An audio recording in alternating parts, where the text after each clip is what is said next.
When you've lost everything that matters, sometimes rock bottom becomes your foundation. Daniel Cole learned this truth the hard way, clutching his wife's medical bills with one hand and his teenage daughter's future with the other, staring at a house nobody wanted. The old Victorian mansion sat like a wounded giant at the edge of town, its windows boarded up and its reputation darker than its peeling paint. For 50 years it had stood empty.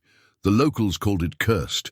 The bank called it worthless. Daniel called it home because it was all he could afford after the hospital bills destroyed his savings. But houses that wait this long usually have a reason. When Daniel's daughter Mira found the hidden staircase behind a rotted bookshelf, she discovered the secret workshop of Cecilia Voss, a brilliant inventor who disappeared in 1873. Her forgotten blueprints weren't just historical curiosities. They were plans for an engine that could change the world. What happens when a desperate father discovers his worthless house contains a $200 million secret that powerful people will kill for? Before we jump back in, tell us where you're tuning in from, and if this story touches you, make sure you're subscribed, because tomorrow I've saved something extra special for you. 3 months before Daniel Cole found himself standing in front of a house that looked like it belonged in a ghost story, he had been grading papers in his comfortable suburban home, listening to his wife, Sarah, hum while she cooked dinner. Life had a rhythm then, predictable, warm, filled with the small pleasures that make a marriage work after 18 years. Sarah's laugh echoing from the kitchen, Mira's soccer cleats by the front door, the Sunday crossword puzzle they'd tackle together over coffee, Sarah always better with the wordplay, Daniel contributing the historical references. Cancer doesn't care about rhythm. It doesn't respect the careful architecture of a well-built life or the plans you've made for your daughter's college fund. It arrives like a thief in the night, and by the time you notice what's been stolen, the damage runs deeper than you ever imagined. The medical bills had started small, co-pays and deductibles that made Daniel wince but didn't break their monthly budget. Then came the experimental treatments, the out-of-network specialists, the medications that insurance deemed not medically necessary, despite being Sarah's last hope. Daniel had taught American history at Millbrook High for 15 years, a steady job that had always been enough. Enough for their modest house, enough for family vacations to historical sites that doubled as research trips, enough to feel secure in a world that seemed increasingly uncertain. But enough had never included watching your wife fade away while fighting a system that treated healing as a luxury commodity. Sarah's wedding ring sat in his jacket pocket now, a thin band of gold that had worn smooth over nearly 2 decades. He'd stopped wearing his own months ago, couldn't bear the weight of it after the funeral, but kept hers close. Sometimes he'd roll it between his fingers during the long drives to job interviews that never materialized, or late at night when sleep wouldn't come and the house felt too empty to breathe in. "Dad, this place looks like the Addams family house had a baby with a haunted prison." Mira's voice cut through his memories, sharp with the kind of sarcasm that 16-year-olds wielded like armor against disappointment. She stood beside their packed Honda Civic, her dark hair pulled back in a messy ponytail, studying the Victorian mansion with the critical eye of someone who'd been forced to grow up too fast. At 5'6", she'd inherited Sarah's height and stubborn streak, but her deep brown eyes, those came from Daniel's side of the family, along with a tendency toward quiet brooding that worried him more than he'd admit. The house loomed before them like something out of a Gothic novel, 3 stories of weathered wood and broken dreams. Paint peeled from its walls in long, curling strips that reminded Daniel of old bark on dying trees. The wraparound porch sagged under the weight of decades, its ornate railings missing spindles like gap-toothed smiles. Windows stared out from behind sheets of plywood, some marked with spray-painted warnings, "Condemned, keep out, danger." But beneath the decay, Daniel could see the bones of something magnificent. The house had been built in 1873, according to the realtor who'd practically begged him to take it off the market. Victorian architecture at its most ambitious. Gingerbread trim beneath the eaves, bay windows that would have caught the morning. Light, a tower room that rose above the tree line like a fairy tale castle. Someone had loved this place once. Someone had dreamed big dreams within these walls.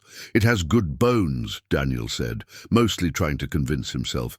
We can make it work. Mira gave him a look that suggested she thought his bones might be the only good ones left between the two of them. Dad, the realtor gave us the keys and ran away, literally ran. I saw her taillights disappearing around the corner like she was fleeing a crime scene. She wasn't wrong. Linda Morrison had been. Eager to close the deal, too eager in retrospect. The house had been on the market for 8 years, the price dropping every few months until it reached the magical number that matched Daniel's savings account almost exactly. $12,000 for a 3-story Victorian mansion on 2 acres of land. In today's market, that should have been impossible, but Millbrook, Pennsylvania wasn't today's market. It was yesterday's market, left behind when the steel mills closed and the young people moved away, leaving only the stubborn and the trapped. Daniel had been both, until Sarah's death made him realize that stubbornness was just another word for fear of change. The town itself told the story of American industrial decline in rust-stained chapters. Main Street was a museum of closed storefronts, their windows soaped over or covered with newspaper. Miller's Hardware still clung to life, along with a diner called Rosie's that served coffee strong enough to wake the dead. But the rest of Millbrook felt like a place that had forgotten how to hope, which made it perfect for a man who'd forgotten the same thing. Come on, Daniel said, picking up the first box from their car. Let's see what we're working with. The front door key stuck in the lock, requiring the kind of coaxing that suggested the house wasn't entirely ready to welcome new occupants. When it finally opened, the smell hit them first. Not the musty odor Daniel had expected, but something else. Something that reminded him of old libraries and his grandmother's attic, where she'd kept her husband's books and papers after he died. It was the smell of time itself, layered and complex, with undertones of wood smoke and something floral that might have been perfume, decades old. The interior revealed the house's split personality, grand gestures undermined by decades of neglect. A curved staircase dominated the foyer, its mahogany banister still gleaming despite the dust. Above them, a chandelier hung like a crystal constellation, missing perhaps a third of its teardrops, but still magnificent in its ambitions. The hardwood floors showed water damage near the windows, but most of the boards remained solid beneath. And their feet, it's actually kind of beautiful, Mira admitted, her voice softening as she took in the details. In a tragic, gothic romance sort of way. Daniel smiled, the first real smile he'd managed in months. Mira had always been drawn to stories, especially the complicated ones where beauty and sorrow lived side by side. It came from Sarah, that appreciation for life's contradictions. Sarah had been the one to introduce their daughter to Jane Austen, and the Brontë sisters, to teach her that the most interesting characters were often the most wounded.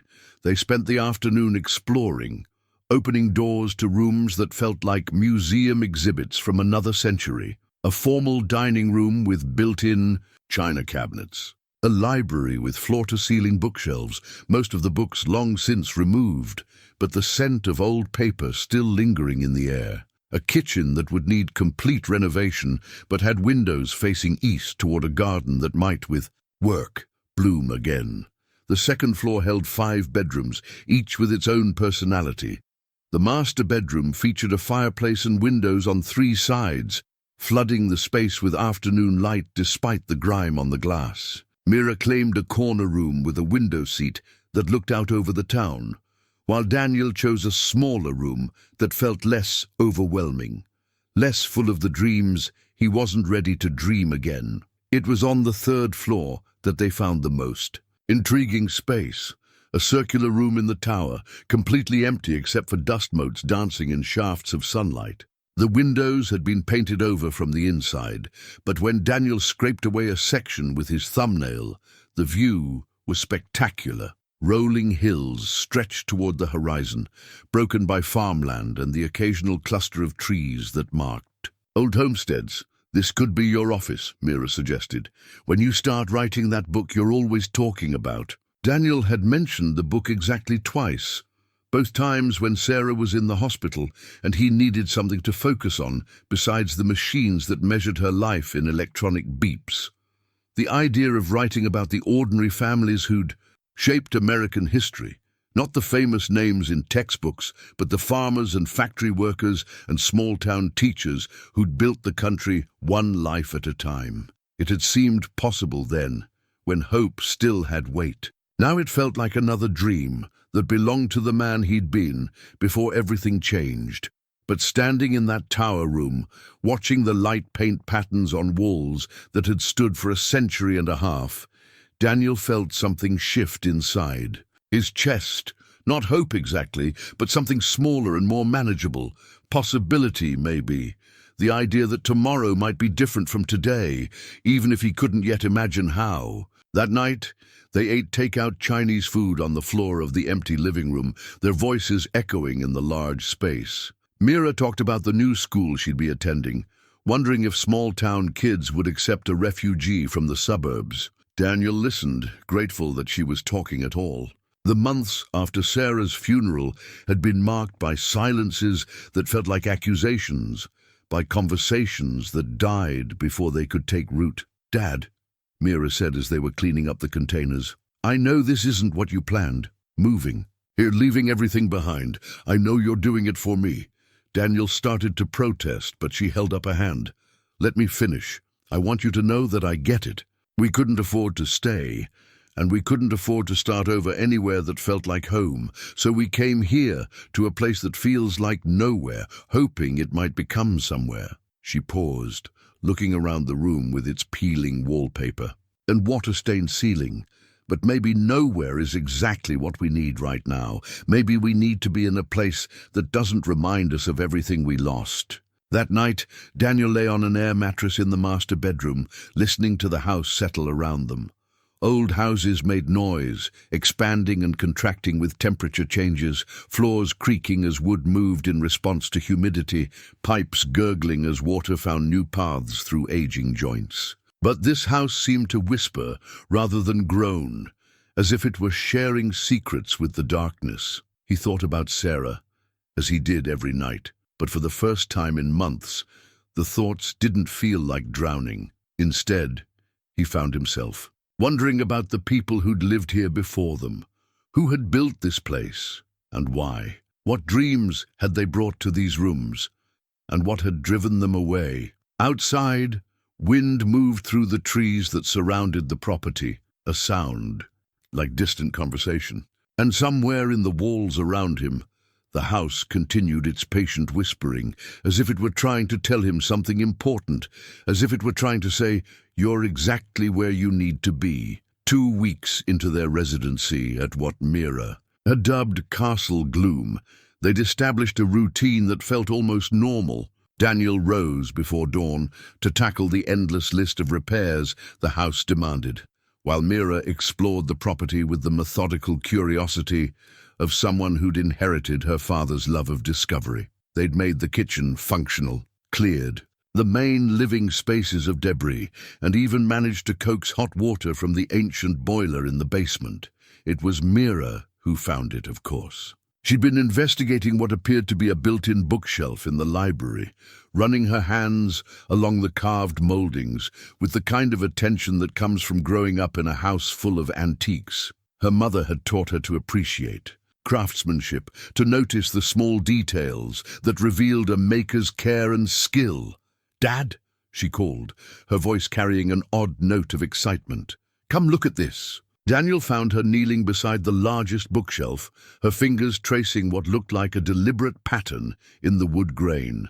Up close, he could see that several of the carved roses along the shelf's frame were actually moving parts. Roses. that could be rotated, their petals realigned into different configurations. "It's a puzzle," Mira said, her eyes bright with the kind of engagement he hadn't seen since before Sarah got sick. "Look, if you turn this rose to match the others and then press here." The bookshelf shuddered, then swung inward on hidden hinges, revealing a narrow staircase that disappeared into darkness above them. Daniel's historian instincts kicked in immediately, even as his parental protective instincts set off alarm bells. Hidden passages in Victorian houses weren't uncommon. Wealthy families often included servant stairs and concealed storage areas in their designs.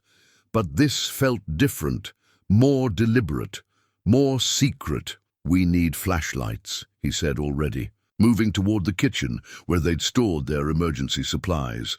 "And we're not going up there alone." But Mira was already pulling out her phone, activating its flashlight feature. "Dad, this is the coolest thing that's happened to us in years. We can't just ignore it." She was right, and they both knew it. Daniel returned with 2 proper flashlights and a hammer, just in case they encountered anything that needed percussive maintenance. Together, they climbed the narrow staircase, their footsteps echoing in the confined space. The stairs led to a landing that shouldn't have existed according to the house's visible architecture. A single door faced them, its brass nameplate green with age but still readable. "C. Voss, private study." "Cecilia Voss," Daniel murmured, his mind already working through the implications. The original owner. The door was locked, but the wood around the mechanism had warped with age. A few careful applications of leverage, and the door swung open to reveal a room that time had forgotten. Sunlight filtered through tall windows that had been painted black from the outside, the source of the tower room's painted glass. But here, on the inside, the windows remained clear, flooding the circular space with warm afternoon light. And everywhere Daniel looked, he saw the life's work of someone who'd been far more than a wealthy Victorian housewife. The room was a laboratory, a library, and a workshop, all in one. Bookshelves lined the curved walls, filled with volumes on engineering, physics, and natural philosophy. Work tables held instruments Daniel didn't recognize, brass contraptions with gears and calibrated dials, glass tubes connected by rubber hoses, measuring devices that looked both primitive and sophisticated.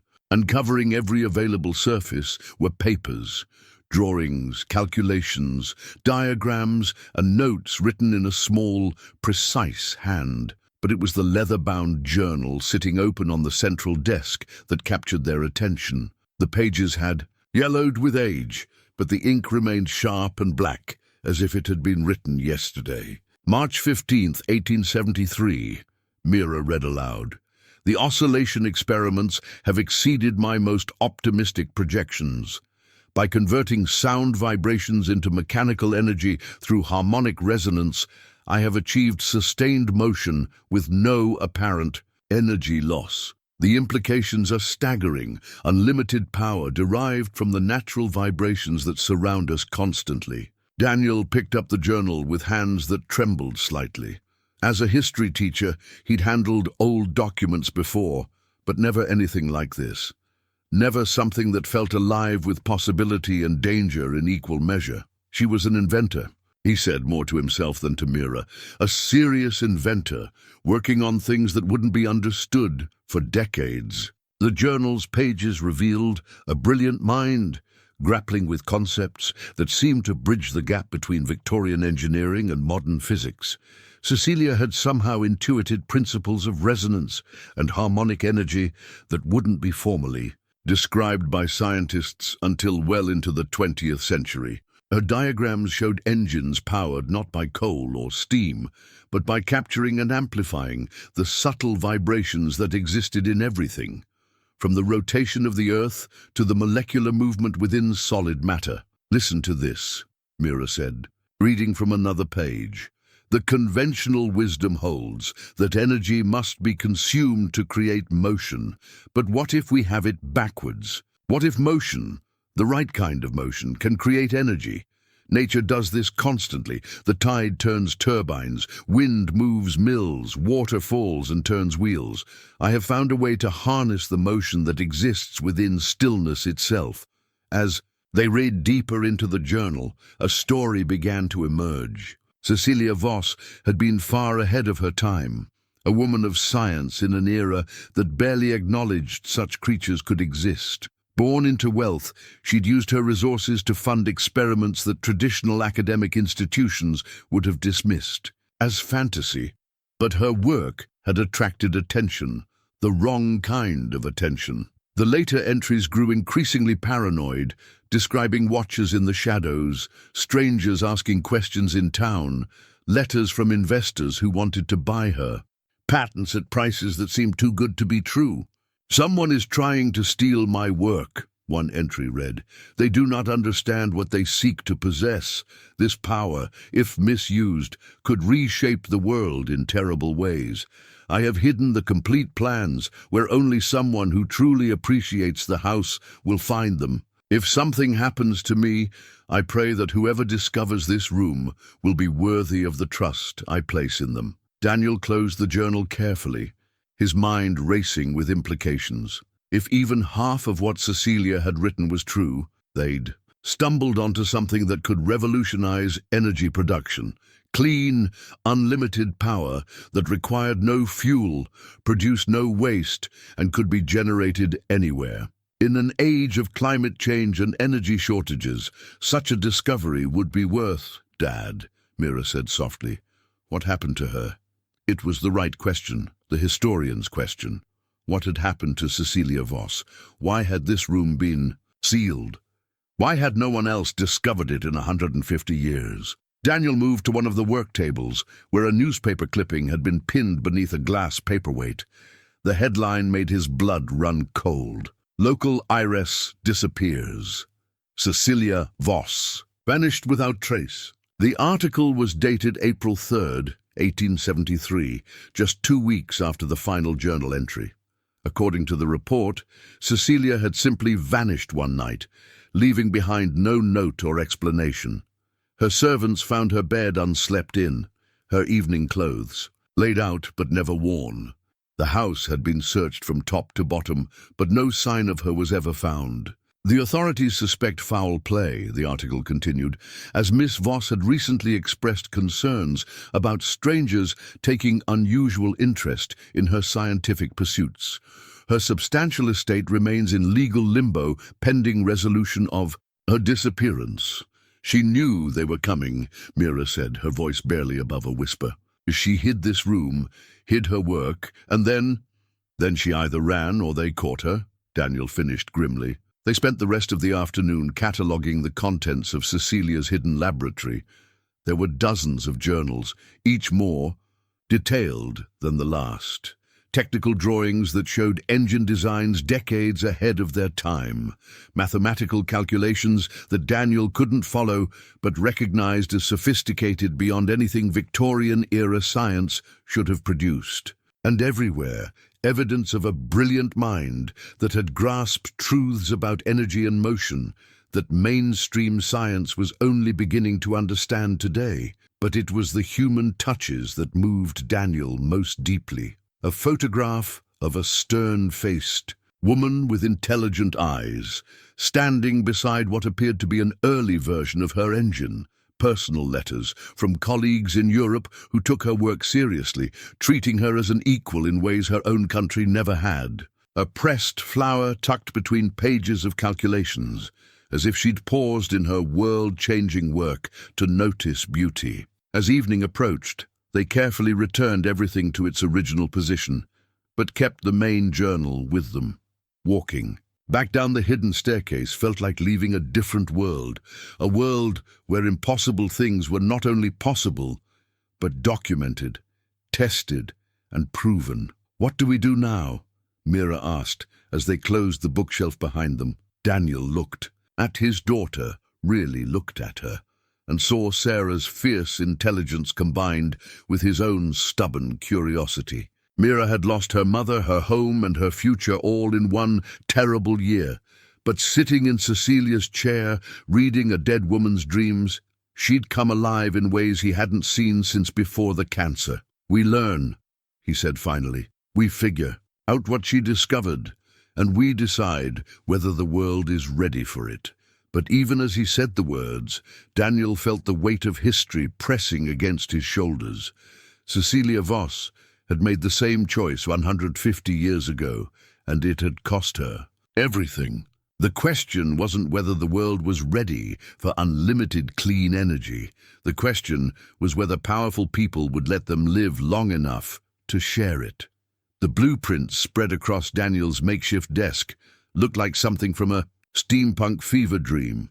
Gears and pistons connected to tuning forks, crystalline chambers linked to what appeared to be giant music boxes, all surrounding a central mechanism that Cecilia had labeled simply the heart. 3 days had passed since they discovered the hidden laboratory, and Daniel had barely slept. Every spare moment found him bent over Cecilia's technical drawings, trying to decode engineering concepts that seemed to blend Victorian craftsmanship with theoretical physics that wouldn't be formally recognized for another century. The resonance. "A frequency must be precisely calibrated," he read aloud from one of Cecilia's notes, while Mira sat across from him working on homework that seemed trivial compared to unlocking the secrets of unlimited energy. Each component must vibrate in harmonic sympathy with the others, creating a cascade effect that amplifies natural motion into usable power. Mira looked up from her calculus problems. It sounds like she was trying to build a machine that could hear the Earth's heartbeat and turn it into electricity.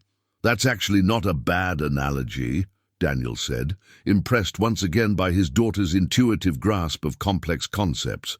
"Look at this diagram here. She's showing how underground water movement creates micro-vibrations in the soil. And here, how those vibrations can be captured and concentrated through resonant chambers. But understanding the theory was only the first step. The blueprints themselves were works of art. Precise technical drawings rendered with the kind of attention to detail that suggested Cecilia had actually built working prototypes. Every bolt, every gear, every calibrated surface was documented with measurements and specifications that would have made modern engineers weep with envy. The problem was that half the materials she'd specified didn't exist in 1873, and some of them barely existed today. "She calls for harmonic crystals tuned to Earth's fundamental frequency," Daniel said, running his finger along a particularly complex diagram. "I have no idea what that means or where we'd find such a thing. Maybe we don't need to find them." Mira suggested, "Maybe we need to make them." The next morning, Daniel drove into town with a purpose that felt foreign after months of aimless grief. Millbrook's Library was a Carnegie building from 1903. Its limestone facade still impressive despite the general decay that had claimed most of downtown. Inside, he found exactly what he'd hoped for: a complete historical archive of the town's newspapers dating back to its founding in 1847. The librarian was a woman in her 70s named Mrs. Eleanor Hartwell, whose silver hair and sharp eyes suggested she'd been guarding Millbrook's secrets for most of her life. When Daniel explained that he was researching the history of his house, her expression shifted from polite interest to something approaching excitement. "The Voss mansion," she said, settling into a chair beside the microfilm reader. "I wondered when someone would finally ask about that place. Most folks are too superstitious to want details. Superstitious how?" Eleanor's smile carried decades of small-town knowledge. "Oh, the usual nonsense. Lights in windows when the house is empty, strange sounds at night, that sort of thing. But I've always suspected there was more to Cecilia Voss than the official." Records showed. She helped Daniel navigate the archives, and within an hour they'd assembled a partial picture of one of the most remarkable women in Millbrook's history. Cecilia had inherited the mansion and a substantial fortune at age 21. When her parents died in a carriage accident. But instead of marrying well and settling into Victorian domesticity, she'd used her resources to build what appeared to be one of America's first private research laboratories. She ordered materials from all over the world, Eleanor explained, showing him shipping records from the local newspaper's business section. Rare metals from South America, precision instruments from Germany, books and papers from universities. In London and Paris, the townspeople thought she was eccentric, but they were happy enough to take her money. The newspaper accounts painted Cecilia as a reclusive genius who employed local craftsmen to build mysterious devices in her basement workshop. She'd hired glassblowers, metal workers, and carpenters, paying them well to follow specifications they didn't understand and to keep quiet about their work. And then she just disappeared, Eleanor said, her voice dropping to the conspiratorial whisper that small-town librarians reserved for their best stories. April 3rd, 1873. Never seen again. The authorities investigated, but they never found so much as a thread from her dress. Daniel leaned forward. The newspaper mentioned strangers asking questions about her work. Oh, there were strangers, all right. Men in expensive suits who showed up about a month before she vanished. They claimed to represent investors from back east, interested in supporting scientific advancement. But Cecilia wouldn't see them. She started acting nervous, suspicious. Some folks said she was going a bit mad from all that time alone with her experiments. What happened to the house after she disappeared? Eleanor consulted another file.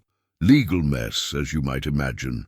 Since her body was never found, she couldn't be declared dead for 7 years. The property went into probate limbo. By the time it was finally settled, everyone who might have known her secrets was dead or gone. The house changed hands several times over the decades, but no one ever stayed long. Most owners reported strange phenomena, mechanical sounds with no source, vibrations in the walls, that sort of thing. Daniel felt a chill that had nothing to do with the library's air conditioning. Vibrations in the walls? Quite specific about it they were. Said it felt like machinery running somewhere inside the house, but they could never locate it. Most folks assumed it was just old pipes or settling foundations. Eleanor's eyes twinkled with mischief.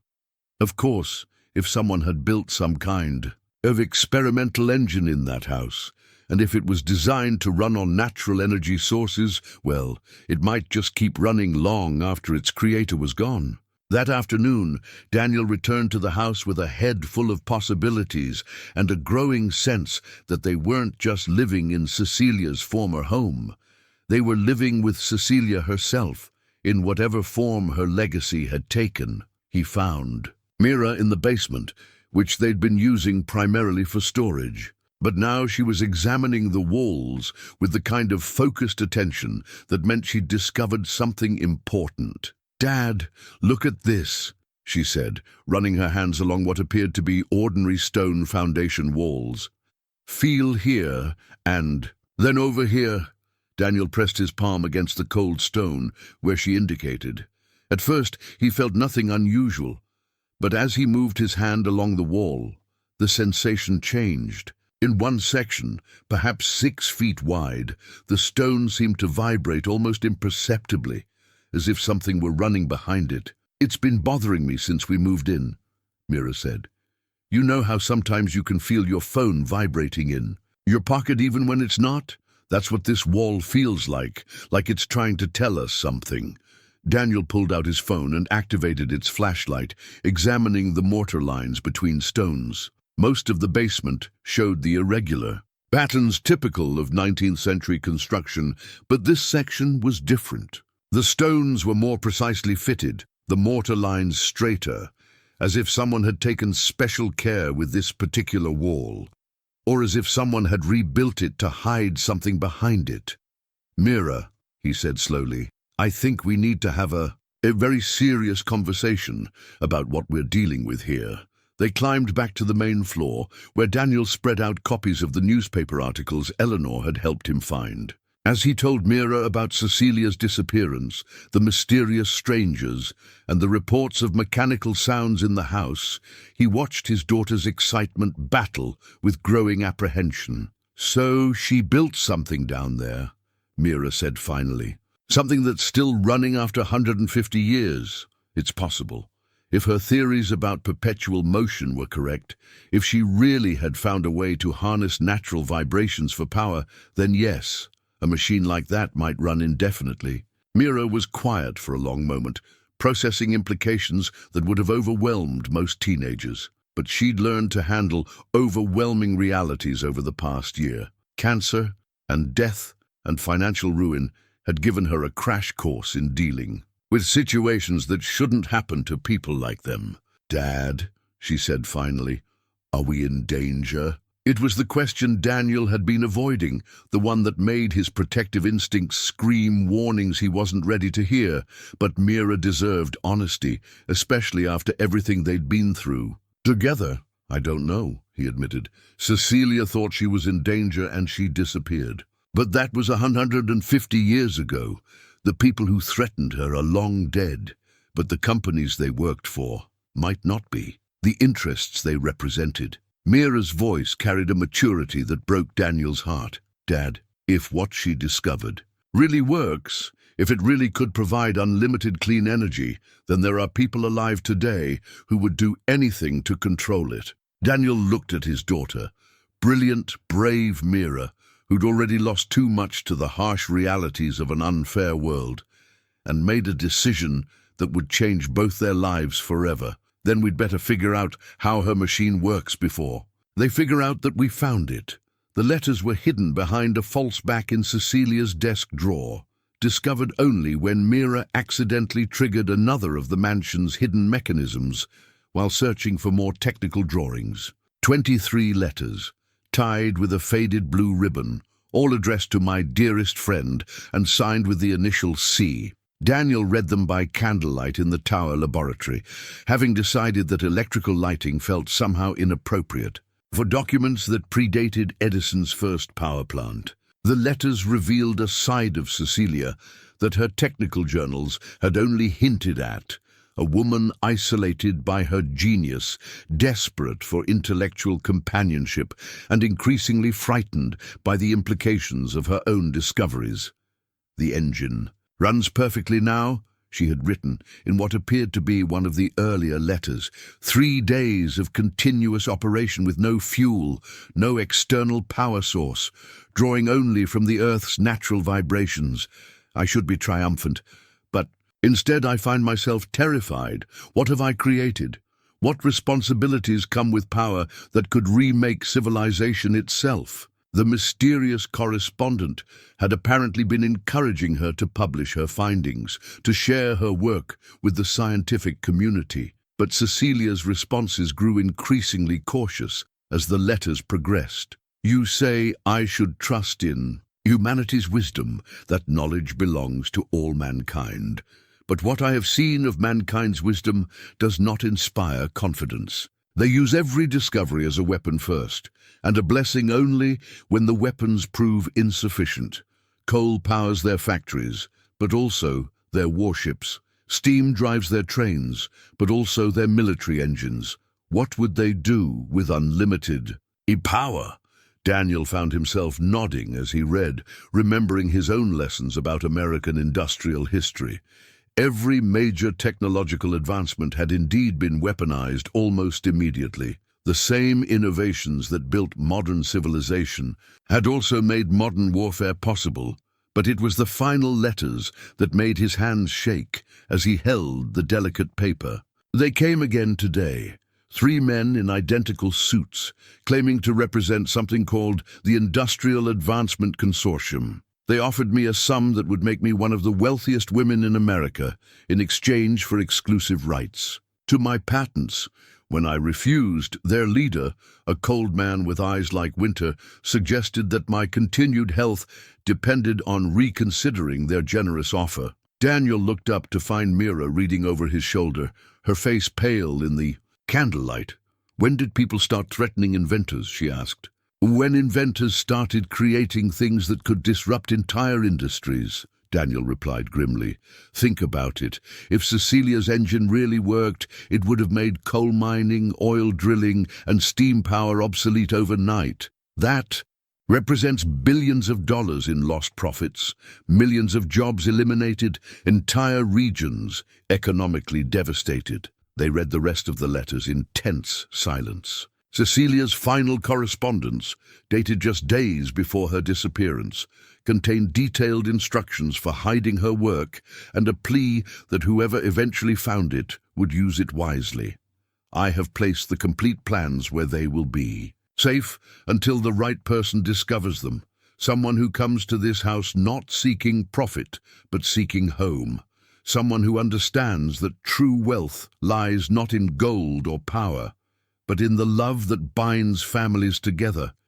If you are reading this, dear friend, then perhaps you are that person. Guard this knowledge well. Use it to heal the world, not to rule it. The letters also contained specific technical details that filled in gaps in Cecilia's journal entries. The harmonic crystals she'd referenced weren't exotic materials at all, but precisely cut quartz formations that could be tuned to specific frequencies through careful shaping and positioning.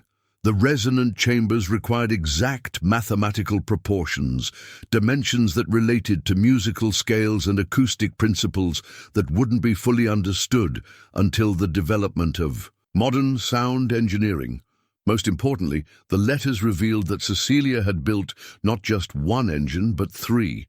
A small proof-of-concept model, a medium-sized version for practical applications, and a large installation that she described as capable of powering a small city. The large engine is sealed behind the foundation wall, the final letter explained. It has run continuously since its completion, drawing no attention because its vibrations match the Earth's natural frequency. But if the sealed chamber is opened, its power signature will change, becoming detectable to those with the proper instruments. Open it only when you are ready to face the consequences. Daniel set down the letters with hands that weren't quite steady. They weren't just dealing with historical artifacts anymore. They were sitting on top of an active power plant that had been running in secret for 150 years, hidden behind a basement wall that Marcus Webb would probably examine when he started. The foundation work they'd discussed, Marcus Webb, the local contractor who'd been recommended by 3 different townspeople when Daniel asked about renovation help. A man in his 50s with skilled hands and reasonable prices, who'd grown up in Millbrook and knew every old house in the county, who'd been asking detailed questions about their restoration plans, particularly about the basement and foundation. Work, Dad, Mira said quietly. I think we need to be very careful about who we trust. Daniel was already reaching for his phone, thinking about calling Marcus to postpone the foundation inspection they'd scheduled for the following week. But as he pulled up the contractor's contact information, he noticed something that made his blood run cold. The business name wasn't Webb Construction, as he'd assumed. It was Webb Industrial Advancement Services. Industrial advancement. The same phrase that had appeared in Cecilia's letters describing the consortium that had threatened her. Mira, Daniel said, trying to keep his voice calm. We need to pack. Right now. But even as they hurried to gather their most essential belongings, Daniel realized they were already too late. Through the kitchen window, he could see headlights turning into their driveway. 3 sets of headlights, moving slowly and deliberately, like predators that knew their prey had nowhere to run. The vehicles stopped just beyond the circle of light cast by their porch lamp. Car doors slammed in the darkness, followed by the sound of multiple footsteps on gravel. Daniel counted at least 6 distinct voices conferring in low tones, professional and confident. Back door, he whispered to Mira, but she was already shaking her head. There are lights back there too, Dad. We're surrounded. The knock on the front door was polite but firm, the kind of knock that suggested the knocker would be coming in. Regardless of whether they were invited, Mr. Cole, a voice called through the heavy wood. My name is Marcus Webb. I believe we have an appointment to discuss some renovation work. I hope you don't mind that I brought a few colleagues along. We're quite excited to see what you've discovered in this old house. Daniel's mind raced through possibilities, none of them good. Run, and they'd be caught in the woods by people who knew the terrain better than they did. Fight, and they'd be seriously outgunned by professionals who'd been planning this confrontation for who knows how long. Hide, and they'd eventually be found in a house that apparently held no secrets from people who'd been watching it for generations, which left only one option that might save them: the truth. Mira, he said quietly, remember what Cecilia wrote about the right person finding her work, about someone who comes seeking home, not profit? Dad, this isn't the time for philosophy. No, listen. She designed this whole thing as a test. The hidden room, the puzzles, the letters. She was screening for someone who would approach her legacy with respect, not greed.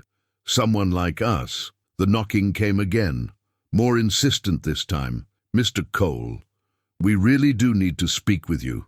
There are some safety concerns about the house that require immediate attention. Daniel looked at his daughter, seeing Sarah's stubborn courage in her dark eyes, and made a decision that would either save them or doom them both. We're going to let them in, he said, and we're going to find out exactly what Marcus Webb and his colleagues really want. Dad, that's crazy. Maybe. But running didn't work for Cecilia, and hiding didn't work either. Maybe it's time to face this head-on and see if we're really the right people to carry her legacy forward. Daniel walked to the front door, his heart pounding so hard he was sure the visitors could hear it through the thick wood. Behind him, Mira moved to a position where she could see both the front entrance and the back door, ready to run if things went badly. He turned the lock, took a deep breath, and opened the door to meet the present-day representatives of the organization that had destroyed Cecilia Voss. "Gentlemen," he said, surprised by how steady his voice sounded, "I think it's time we had that conversation about renovation plans." The prototype sat on Daniel's basement workbench like a piece of Victorian science fiction brought to life. Brass, gears connected to crystal formations, tuning forks mounted on resonant chambers, all surrounding a central mechanism that hummed with barely contained energy. 3 weeks of painstaking work, following Cecilia's blueprints with religious precision, had produced something that shouldn't have been possible, but undeniably was. The confrontation with Marcus Webb had ended not in violence, but in revelation. Webb wasn't the enemy Daniel had feared. He was a guardian, part of a network of families that had protected Cecilia's secrets for 5 generations. His ancestors had helped her build the original engines, and when she disappeared, they'd sworn to watch over her work until someone worthy appeared to continue it. "The vibrations in your basement wall gave you away," Webb had explained that night, his weathered hands steady as he examined Cecilia's technical drawings. "My grandfather taught me to recognize the signature of her engines. When you started spending time down there, when the resonance patterns changed, I knew someone had found her laboratory. The men with him hadn't been corporate mercenaries, but other guardians, descendants of the craftsmen who'd helped build Cecilia's original engines, keepers of knowledge that had been passed down through generations of working families. They'd come not to steal her work, but to help Daniel understand what he'd inherited. But understanding and acceptance were 2 different things. You want me to build a machine that could theoretically power half the eastern seaboard," Daniel said, studying. The prototype that proved Cecilia's theories worked exactly as she'd predicted. "And you expect me to do this in my basement, with no oversight, no safety protocols, no government involvement?" Webb's smile carried decades of patience. "Mr. Cole, this isn't theoretical anymore. The prototype you've built is generating 2 kilowatts of continuous power with no fuel source. Scale it up according to Cecilia's specifications, and you could power Millbrook's entire electrical grid. Scale it up further, and you could provide clean energy to millions of people." The small engine hummed contentedly, its crystalline components catching light from the overhead bulb and throwing rainbow patterns across the basement walls. Daniel had connected it to a simple electrical circuit, nothing more sophisticated than a few light bulbs and a small motor, but the implications were staggering. The device drew its power from vibrations so subtle that he couldn't feel them, converting the Earth's natural motion into usable electricity with perfect efficiency. The question is, Webb continued, what do you plan to do with it? That question had been haunting Daniel for days. Cecilia's letters had made it clear that she'd understood the transformative potential of her discovery, but also its dangers. Unlimited clean energy could solve climate change, end energy poverty, and create abundance that humanity had never known. But it could also destabilize governments, crash entire economies, and put unimaginable power in the hands of whoever controlled the technology. The morning after Webb's revelation, Daniel had driven to the library to continue researching Cecilia's story. Eleanor Hartwell greeted him with the knowing smile of someone who'd been expecting his return. "Found what you were looking for in that old house, did you?" she asked, settling into her familiar chair beside the microfilm reader. "How long have you known about Cecilia's engines?" "Oh, most of my life. My great-grandmother worked as her housekeeper, helped her hide the laboratory when those men started threatening her." Eleanor's eyes twinkled with mischief. "Did you think Marcus Webb was the only one keeping track of her legacy?" Daniel learned that half of Millbrook's remaining population consisted of families connected to Cecilia's original support network. The librarian, the diner owner, the hardware store clerk, all descendants of people who'd helped a brilliant woman hide world-changing technology from those who would abuse it. "We've been waiting for someone like you," Eleanor explained. "Someone who'd approach her work with the right spirit, not looking for profit or power, but seeking to understand and preserve." "But I don't know anything about advanced engineering. I'm a history teacher who can barely change his own car's oil." Cecilia wasn't an engineer either, not in the formal sense. She was a thinker, a questioner, someone who saw patterns that others missed. Sound familiar? That afternoon, Daniel returned home to find Mira in the basement, making careful adjustments to the prototype while consulting pages of technical notes she'd copied from the laboratory. "I think I figured out how to increase the output," she said without looking up from her work. "Cecilia's calculations show that efficiency increases exponentially with size, but only if the harmonic ratios remain constant.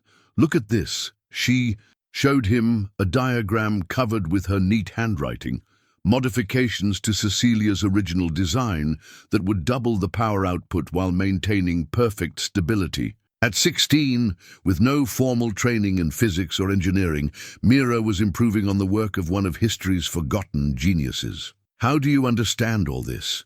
Daniel asked, genuinely amazed. "I don't.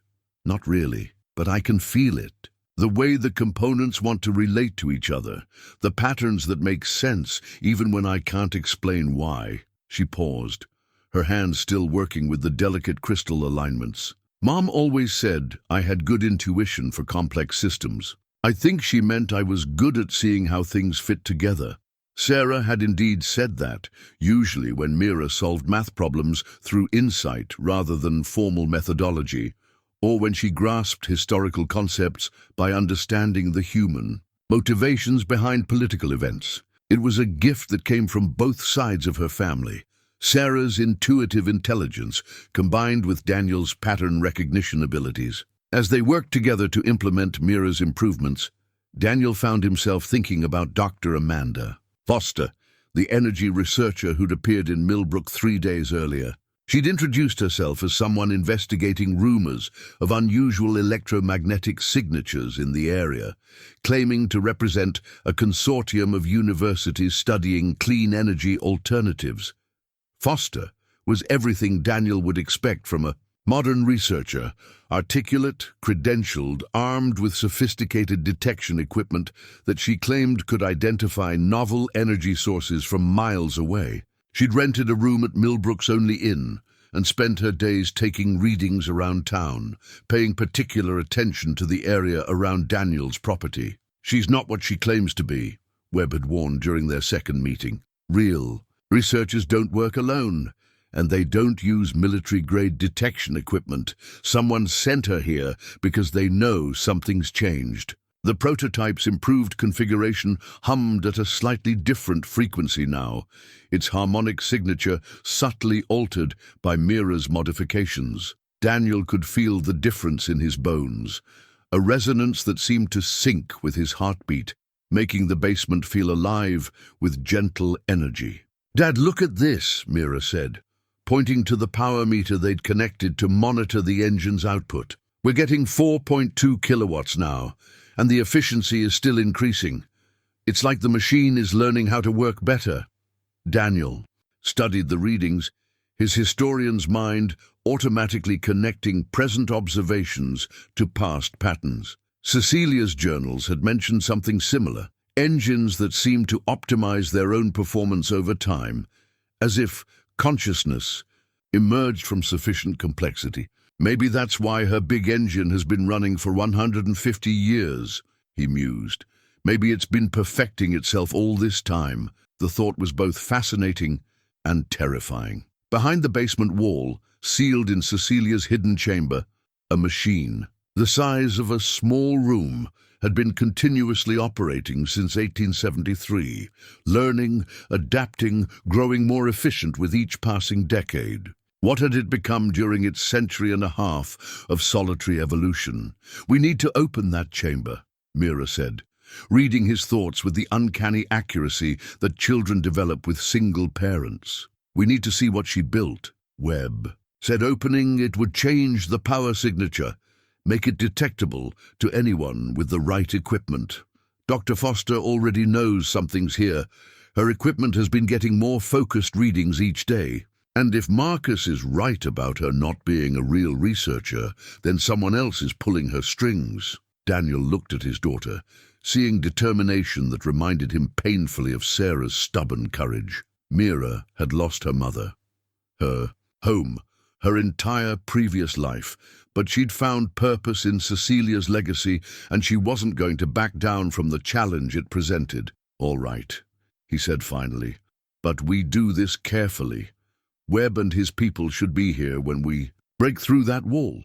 If Dr. Foster and whoever sent her want to make a move, at least we'll have allies." That evening, as storm clouds gathered over Millbrook's hills, Daniel called Webb to arrange for the opening of Cecilia's sealed chamber. The conversation was brief but loaded with significance.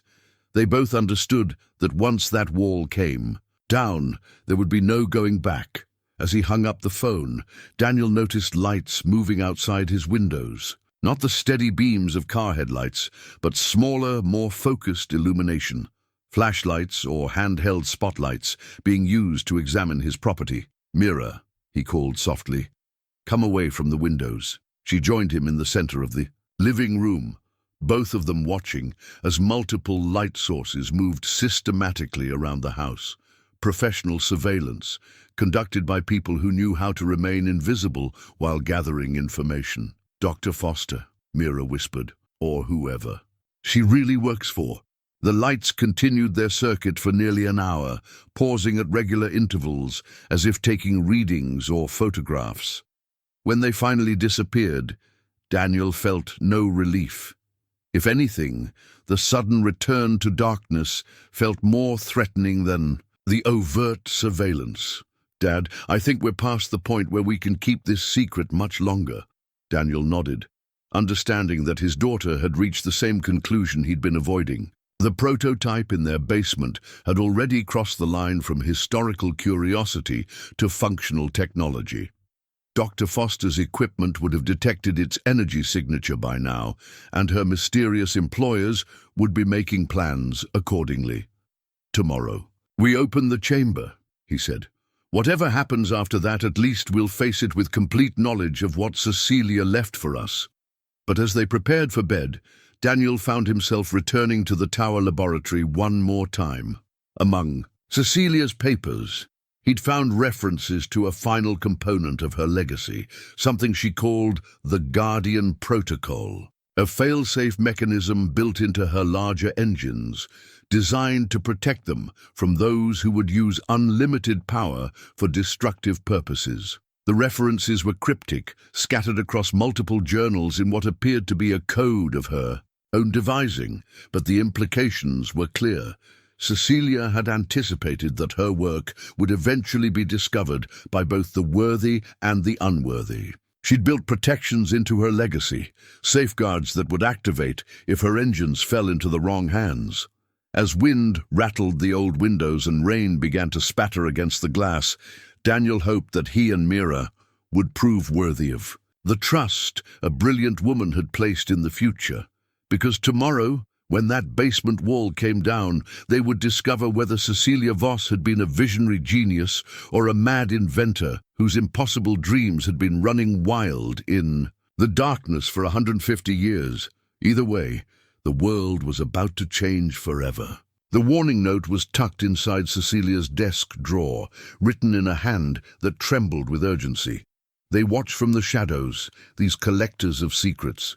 They believe knowledge belongs to the highest bidder, that power should serve only power. But some truths are too dangerous for the greedy, too sacred for the profane. If you read these words, know that the watchers still hunt. Trust sparingly, move carefully, and remember, the engines respond to intent as much as engineering. Daniel found the note at dawn, while Mira slept and the house settled into its morning. Quiet.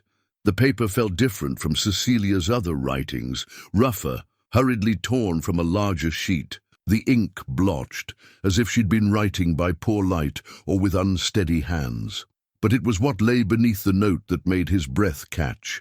A detailed map of the house's hidden passages, showing not just the laboratory staircase they'd discovered, but an entire network of concealed spaces woven through the mansion's structure like a secret nervous system. According to Cecilia's map, the house contained 7 hidden chambers, 12 concealed passages, and what appeared to be an escape tunnel that ran from the basement to a concealed exit nearly a quarter-mile away in the woods. The Victorian mansion wasn't just a home.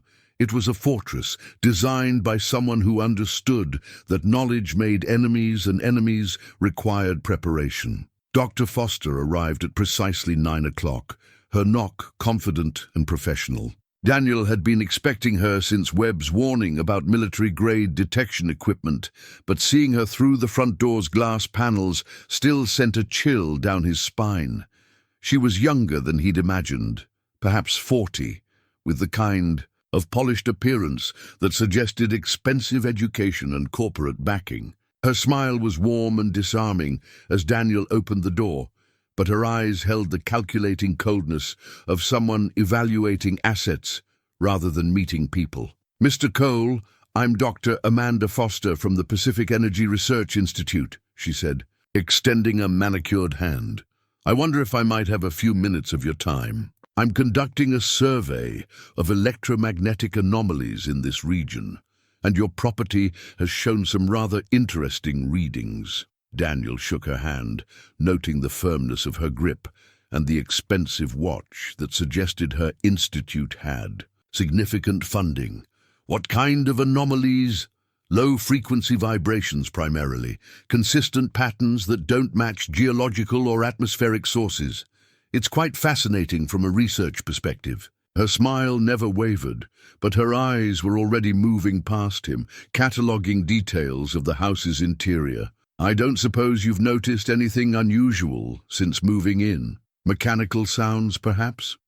Vibrations in the walls?" "Old houses make noise," Daniel said carefully. "Settling foundations, expanding wood, that sort of thing. Of course, but these readings suggest something more systematic, more engineered." Foster's gaze sharpened slightly. "Mr. Cole, are you familiar with the history of this property, the previous owners, particularly from the Victorian era?" Before Daniel could answer, Mira appeared at the top of the main staircase, moving with the deliberate casualness of someone who'd been eavesdropping. She descended slowly, giving Daniel time to think, while presenting the appearance of a typical teenager investigating adult conversation. "Dad, who's your visitor?" Mira asked, her voice carrying just the right note of polite curiosity. "Dr. Foster, this is my daughter Mira. Dr. Foster is researching electromagnetic anomalies in the area." "Anomalies," Mira repeated, as if the word fascinated her. Like unusual energy sources? Foster's attention focused on Mira with laser. Intensity. Exactly like that. You're very perceptive. Are you interested in science? I like patterns, Mira replied. Things that don't fit normal expectations. Dad's a history teacher, so I grew up hearing about people who discovered amazing things that everyone else thought were impossible. Daniel felt a moment of panic, wondering if Mira was being too obvious. But Foster seemed to interpret his daughter's words as academic curiosity rather than specific knowledge. Well, this area certainly has its share of historical mysteries, Foster said. Take Cecilia Voss, for example. Brilliant woman ahead of her time, working on energy theories that wouldn't be mainstream for decades. Tragically, she disappeared before she could share her discoveries with the world. What kind of discoveries? Daniel asked, genuinely curious about how much Foster actually knew. Theoretical work mostly. Papers suggest she was exploring harmonic resonance as an energy source. But of course the technology of her era couldn't have supported practical applications. Foster's smile turned slightly predatory. Still, if someone today found her research notes, combined them with modern materials and techniques, well, the results could be quite remarkable. The conversation continued for another 20 minutes, Foster probing delicately while Daniel deflected her questions with the skill of someone who'd spent years dealing with curious administrators and pushy parents. But beneath the polite exchanges, both participants understood they were circling around knowledge that could change everything. After Foster left, promising to return with more sophisticated detection equipment, Daniel and Mira held a whispered conference in the tower laboratory. She knows, Mira said flatly. Maybe not exactly what we've found, but she knows something significant is here. The question is what she plans to do about it, Daniel replied, studying Cecilia's warning note. Again, and who's really employing her? That afternoon, Marcus Webb arrived with 3 other guardians, men whose weathered hands and intelligent eyes marked them as descendants of the craftsmen who'd helped build Cecilia's original engines. They brought tools appropriate for precision, demolition work, but also something else, a sense of reverence that reminded Daniel these weren't just construction workers breaking down a wall, but inheritors of a sacred trust. The chamber has been sealed for 150 years, Webb explained, as they prepared to break through the basement wall. Whatever we find in there has been developing on its own, following Cecilia's original programming but adapting to changes we can't anticipate. The work proceeded slowly, carefully. The false wall was 3 feet thick, filled with a mixture of stone and what appeared to be metallic mesh designed to contain electromagnetic signatures. As they removed each section, the vibrations Daniel had felt through the wall grew stronger, more complex. And then, with the removal of a keystone block near the wall's center, everything changed. Light spilled from the hidden chamber, not electric. Illumination, but a soft, organic radiance that seemed to pulse in rhythm with Daniel's heartbeat. The vibrations resolved into something resembling music, harmonies so subtle they were felt rather than heard. "My God," Webb whispered, and Daniel heard genuine awe in the old contractor's voice. The chamber beyond was larger than the house's blueprint suggested it could be, as if Cecilia had somehow bent space to accommodate her greatest creation. The engine that dominated the center of the room was beautiful in ways that transcended mechanical function. Curves of brass and crystal that seemed to flow like frozen music, components that moved with liquid grace despite their metallic composition.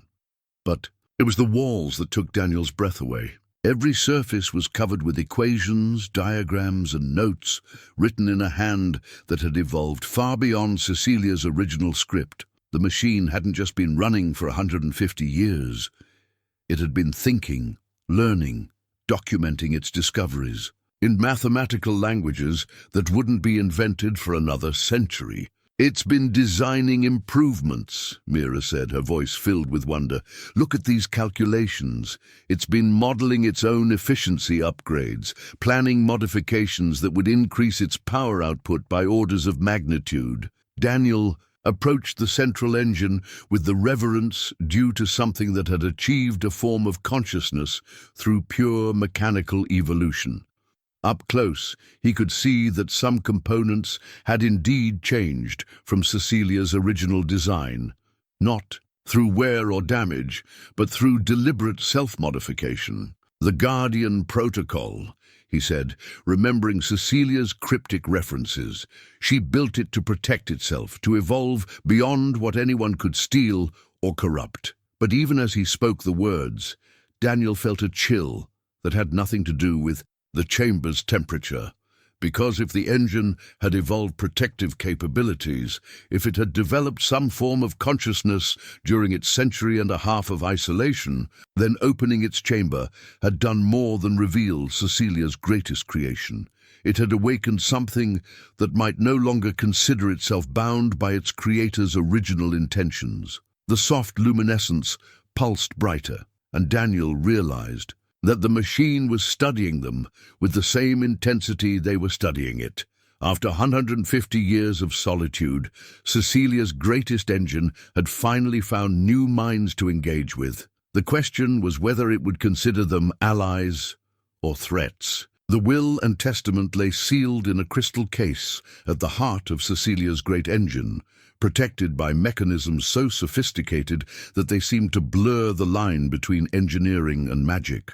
It took Mira's intuitive understanding of the machine's evolved systems to unlock the case, her hands moving across crystalline interfaces with the confidence of someone who'd been born to understand such technology. Cecilia Marie Voss, being of sound mind and revolutionary spirit, do hereby bequeath all my inventions, discoveries, and accumulated knowledge to the family who shall restore my home with love rather than greed, who shall approach my legacy with wonder rather than avarice, who shall use my gifts to heal the world rather than rule it. Daniel's voice shook as he read the document aloud, its implications transforming their situation from historical discovery to legal inheritance. But it was the will's second page that changed everything they thought they knew about their circumstances. Furthermore, I charge my inheritors with the sacred duty of protecting this knowledge from those who would pervert it to destructive ends. Chief among these threats is the Industrial Advancement Consortium, a cabal of wealthy industrialists who have pursued my work for reasons of profit and control. This organization will survive my death, passing its obsessions from generation to generation like a hereditary disease. They will come for my engines, claiming the right of eminent domain or corporate necessity. They will send agents bearing false credentials, speaking of research and development while planning exploitation and monopoly. Marcus Webb stepped closer, his weathered face grim. Daniel, we need to talk. Right now. They gathered around the great engine while it hummed with conscious attention, its evolved intelligence clearly following their conversation through means Daniel couldn't begin to understand. Webb's revelation, when it came, redefined everything they thought they'd learned about their protectors. The Industrial Advancement Consortium never died, Webb said. It became other things, holding companies, research foundations, government, agencies. But the core mission remained the same: find and control any technology that could disrupt established power structures. Dr. Foster, Daniel said, understanding flooding through him. Dr. Amanda Foster works for Meridian Energy Solutions, which is owned by Blackstone Industrial Holdings, which is a subsidiary of Advanced Energy Acquisition LLC. Follow the corporate trail far enough, and you'll find the same families that threatened Cecilia in 1873. Mira looked up from the equations she'd been studying on the chamber walls. So, when Dr. Foster said she represented a consortium of universities, she was lying. Worse than lying, Webb replied. She was following a script that's been refined over 150 years. The same approach, the same false credentials, the same offers to help with research that have been used to steal dozens of revolutionary technologies before they could change the world. Daniel felt the weight of history pressing down on him. Not just Cecilia's story, but the broader pattern of innovation suppressed by those who profited from scarcity. How many inventors had vanished like Cecilia? How many world-changing discoveries had been buried to protect existing monopolies? But it was Webb's next revelation that shattered Daniel's understanding of their situation completely. Daniel, there's something else you need to know. Dr. Foster isn't here because her equipment detected unusual energy signatures. She's here because you are. What do you mean? Webb pulled out a tablet, its screen showing what appeared to be a family tree spanning multiple generations. Daniel's name was highlighted at the bottom, with connecting lines reaching back through time to names he didn't recognize. Your great-great-grandmother was Margaret Cole, née Hartwell. She was Eleanor Hartwell's great-aunt, which makes Eleanor your distant cousin. But more importantly, Margaret was Cecilia Voss's closest friend and confidant. Daniel stared at the genealogical chart, trying to process implications that seemed to expand exponentially. You're saying I'm related to Margaret Hartwell was the correspondent who received all those letters we found in Cecilia's desk. She was the dearest friend who encouraged Cecilia to share her work with the world. And when Cecilia disappeared, Margaret was the one who made sure her legacy would be preserved. The great engine's humming shifted to a more complex harmony, as if it too was processing this new information. Mira looked up from the wall equations with eyes wide with understanding. "Dad, look at this," she said, pointing to a section of mathematical notation that seemed to pulse with inner light. The machine has been tracking genealogies. It's been watching for descendants of specific family lines, people whose genetic and cultural heritage would make them suitable inheritors of Cecilia's work. Daniel approached the indicated equations, seeing patterns that resembled family trees intertwined with what appeared to be personality assessments and ethical evaluations. The machine hadn't just been evolving its mechanical systems over the past 150 years. It had been studying humanity, waiting for the right combination of traits to emerge in potential inheritors. "It chose us," he said, the realization both humbling and terrifying. "It's been waiting for someone from Margaret's line to find this place." "Not just someone," Webb corrected. "Someone who would approach Cecilia's legacy the right way. Someone driven by necessity rather than greed. Someone who understood loss and therefore valued what they found." The implications were staggering.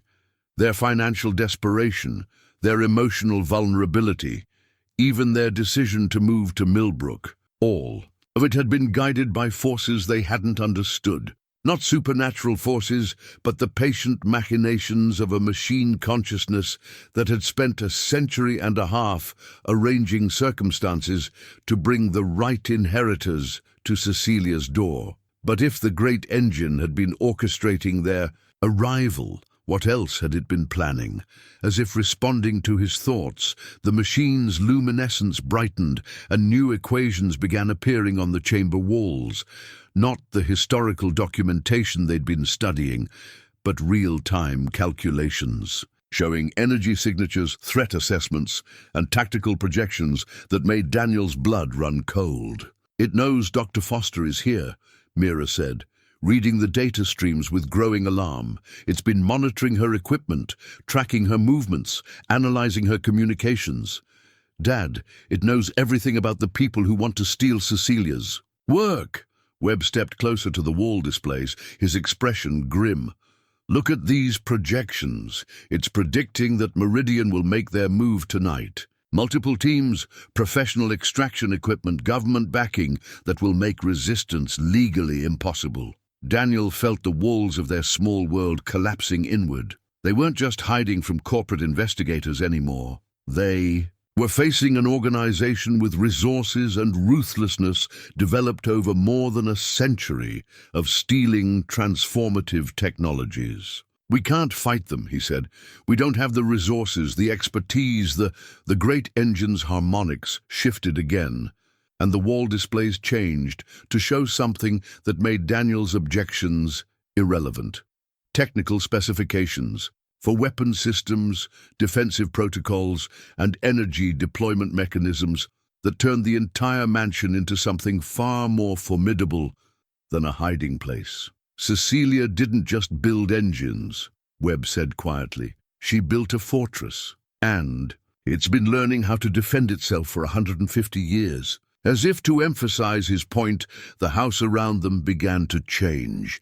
Daniel felt vibrations in the floor, heard mechanical sounds in the walls, saw lights beginning to glow in patterns that suggested the entire structure was coming alive. The great engine had been waiting patiently for its inheritors to arrive. But now that they were here, now that the enemy was approaching, it was ready to show them what 150 years of mechanical evolution could accomplish when unlimited energy met perfect dedication to a cause. Dr. Foster and her corporate masters were about to discover that some secrets defended themselves, and the Voss mansion was about to reveal that it had never really been a house at all. It was Cecilia's greatest invention, a machine designed to protect the future from those who would steal it. The real battle for unlimited clean energy was about to begin, and humanity's future would be decided by whether Daniel and Mira proved worthy of the trust a brilliant woman had placed in bloodlines and hope, and the belief that love could triumph over greed, even after 150 years of patient waiting. The complete engine assembly rose from the basement chamber like a mechanical cathedral, its crystalline components catching and refracting the soft radiance that seemed to emanate from the structure itself. 24 hours had passed since Webb's revelation about Daniel's heritage and the approaching threat, and in that time, the great machine had transformed from a historical curiosity into something that defied every assumption about what Victorian-era technology could accomplish. Power. Output is approaching theoretical maximum, Mira reported, her voice filled with wonder and growing apprehension. She stood before a control panel that had materialized from the chamber wall, its brass and crystal interfaces responding to her touch with an intuition that suggested the machine had been designed specifically for her genetic lineage. "Dad, we're looking at enough energy to power the entire eastern seaboard." Daniel watched his daughter work with technology that shouldn't have existed, feeling the weight of responsibility that came with inheriting something that could reshape human civilization. The engine's harmonics had evolved throughout the night, its frequency shifting to match what he'd begun to think of as the Earth's heartbeat, a deep, subtle rhythm that connected their basement to every vibrating system on the planet. "The question isn't whether it works," he said, studying readouts that showed energy flows beyond anything he could comprehend. "The question is whether we're ready for what comes next." Webb moved between the control stations with the familiarity of someone whose family had been preparing for this moment across 5 generations. His weathered hands operated interfaces that seemed to respond as much to intent as to physical manipulation, and his expression carried the gravity of someone who understood they were participating in a pivotal moment in human history. "The mansion's defensive systems are fully active," he reported. "Electromagnetic barriers, structural reinforcement, energy redirection capabilities, everything Cecilia designed to protect her work from those who would abuse it. But Daniel, you need to understand, once we engage these systems, there's no going back. The power signature will be detectable from satellites. Governments will take notice. The world will change whether we're ready or not." Through the basement windows, Daniel could see the first signs of the approaching confrontation. Black SUVs had been arriving throughout the evening, positioning themselves at strategic points around the property. Dr. Foster's research had apparently concluded, replaced by what looked like a military operation conducted by people wearing corporate suits instead of uniforms. "How many?" Daniel asked. 17 vehicles, approximately 60 personnel, Webb replied, consulting readings from sensors that the mansion had apparently grown during its century and a half of self-modification. Professional extraction team, communications specialists, technical experts, equipped to analyze and transport anything we've discovered. They're not here to negotiate. Mira looked up from the control panel, her face pale but determined. The machine wants to protect itself. I can feel it thinking, planning defensive measures that would neutralize the threat completely. But, Dad, some of its ideas are... She paused, searching for words. They're not gentle solutions. Daniel moved to stand beside his daughter, placing a protective hand on her shoulder while studying the tactical displays that showed the machine's assessment of their situation. The great engine had evolved far beyond Cecilia's original design, developing capabilities that blurred the line between defensive technology and weapons of mass destruction. It's been alone for 150 years, he said, as much to himself as to the others. It doesn't understand human complexity, moral ambiguity, the difference between threats and misguided people who could be reasoned with. The corporation threatening us isn't interested in reason, Webb pointed out grimly. They've had 150 years to develop methods for acquiring technologies they want. Legal challenges, character assassination, arranged accidents. They've refined the process of destroying anyone who stands between them and profitable discoveries. As if responding to the conversation, the great engine's displays shifted to show historical documentation that made Daniel's blood run cold. Files on dozens of inventors who developed revolutionary technologies over the past century and a half, along with records of what had happened to them. Some had been bought out and silenced. Others had faced legal challenges that destroyed their credibility and resources. The unlucky ones had simply disappeared, their work confiscated under various pretexts of national security or public safety. Nikola Tesla, Mira read from one of the files. Thomas Henry Moray, John Keeley, Eugene Marlover. All of them developed energy technologies that could have transformed the world. All of them destroyed by the same organization we're facing now. The pattern was clear and terrifying. The Industrial Advancement Consortium and its successor organizations had been systematically suppressing revolutionary energy technologies for more than a century, ensuring that humanity remained dependent on scarcity-based power systems that could be controlled and monetized by established interests. But they made one mistake, Webb said, his voice carrying grim satisfaction. They assumed Cecilia's work died with her. They never imagined she'd create something that could evolve, learn, and protect itself. The mansion shuddered around them, and Daniel realized the defensive systems were activating. Through the windows, he could see energy barriers shimmering into existence around the property, translucent walls of force that made the approaching corporate mercenaries pause and reconsider their assault plans. Dr. Foster is requesting communication, the great engine announced, its voice emerging from speakers that hadn't existed moments earlier. The tone was pleasant, almost musical, but carried undertones that suggested vast intelligence and carefully controlled power. Put her through, Daniel said, deciding it was time for final negotiations before the situation escalated beyond anyone's control. Foster's image appeared on a screen that materialized in the chamber wall, her professional composure intact despite the obvious frustration in her eyes. Behind her, Daniel could see tactical equipment and personnel that confirmed this was no longer a research expedition.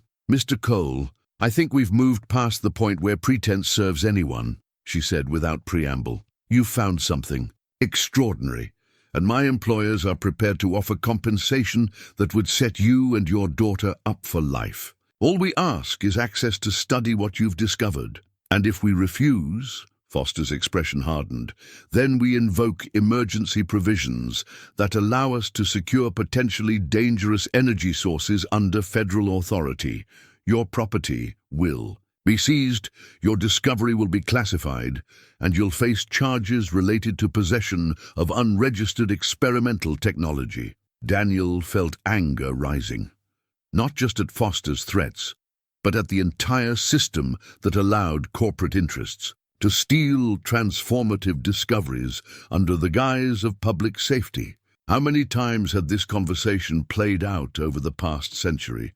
How many inventors had faced the same impossible choice between surrender and destruction? "Dr. Foster," he said carefully, "what would happen if unlimited clean energy became available to everyone? If people could power their homes, their businesses, their entire lives without depending on fossil fuels or centralized power grids?" For a moment, Foster's professional mask slipped, revealing something that might have been genuine concern. "Mr. Cole, you're talking about the collapse of entire economic systems, the displacement of millions of jobs, social upheaval that could destabilize governments worldwide. Some discoveries are too dangerous for immediate release. And who decides what's too dangerous? You, your employers. The same people who've been suppressing energy innovations for 150 years. The great engine's harmonics shifted, and Daniel realized their conversation was being analyzed, processed, integrated into tactical calculations that would determine how the machine responded to the threat outside their doors. "Mr. Cole," Foster said, her voice carrying a note of urgency, "you need to understand, this isn't just about your discovery.